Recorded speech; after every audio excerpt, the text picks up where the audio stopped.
Desert Storm 3 and the crusader known as the Saint was blown away by the irresistible power of youth. Callum.Smith had called George Groves an old man, but it was not only the sands of time which swallowed up the falling world champion. A Liverpool lad called Mundo knocked Groves almost through the canvas, never mind down onto it, and thus picked up the mantle of best super-middleweight in the world. Smith had threatened near-decapitation with his big right hand in the earlier rounds, but when he struck a crushing blow in the 7th it came as a left to the body. "Embarrassing," said Groves. "I've never been hurt with a body shot before this in my entire career. But all credit to Callum.He deserves this night. Smith also deserves all the garlands with which he was bestowed. Namely the WBA world title, the historic Ring magazine belt and that most prestigious prize named after the greatest, the Muhammad Ali Trophy for winning the inaugural Super Series tournament. Perhaps now that I've beaten the man who is the best super middleweight in the world I will get the credit I deserve," he said. He does from this corner.Mundo was a world of revelation, riding the venomous left jab snapped out by the fully repaired Groves' shoulder to land discouraging rights of his own. Then delivering the coup de grace as that left to the abdomen curled Groves into his own corner, defenseless against the barrage which ensued.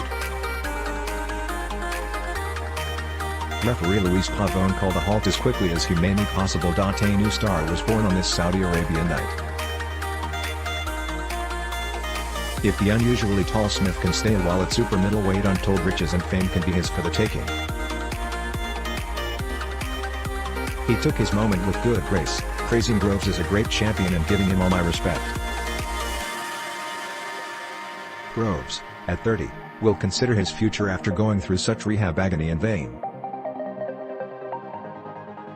Smith will embrace the glory years ahead. King Abdullah's sports city stands in oasis-like isolation in the desert some 20 miles from Jeddah, a pale grey mirage shimmering in the light of a blood-red setting sun as the faithful made the pilgrimage.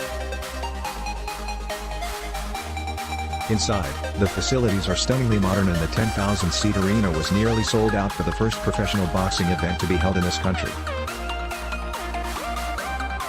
The audience was a mixture of men in their white robes and red and white headdresses, women in the compulsory black gowns, plus the expats in their casual weekend attire.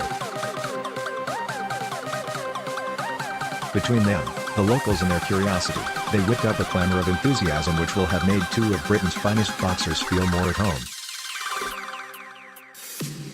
Three including Chris Eubank Jr. on the undercard. Some of the music added a further air of the exotic to proceedings conducted almost entirely in English. There was much excitement when Saudi Arabia's first professional boxer, super lightweight Zuhayr Al Qahtani, scored the 5th win of his undefeated career so far.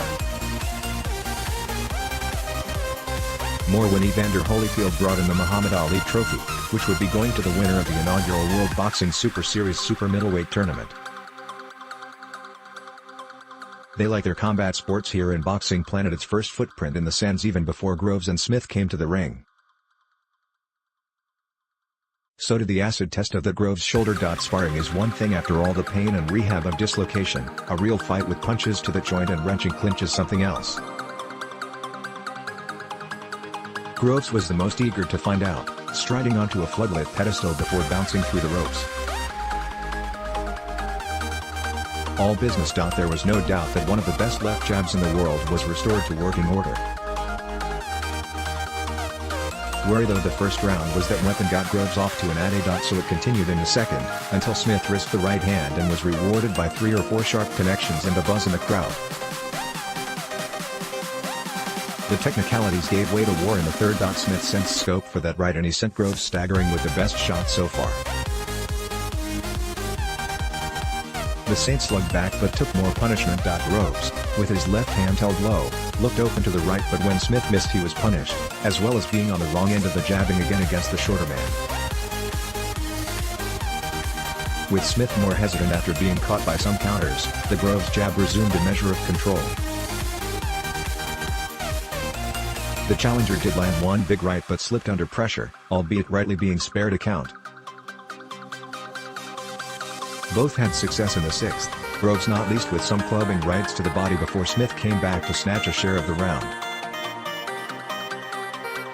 Then the explosion. Smith threw caution to the desert winds, hammered Groves with massive right and buried him under a sandstorm of punches in his own corner.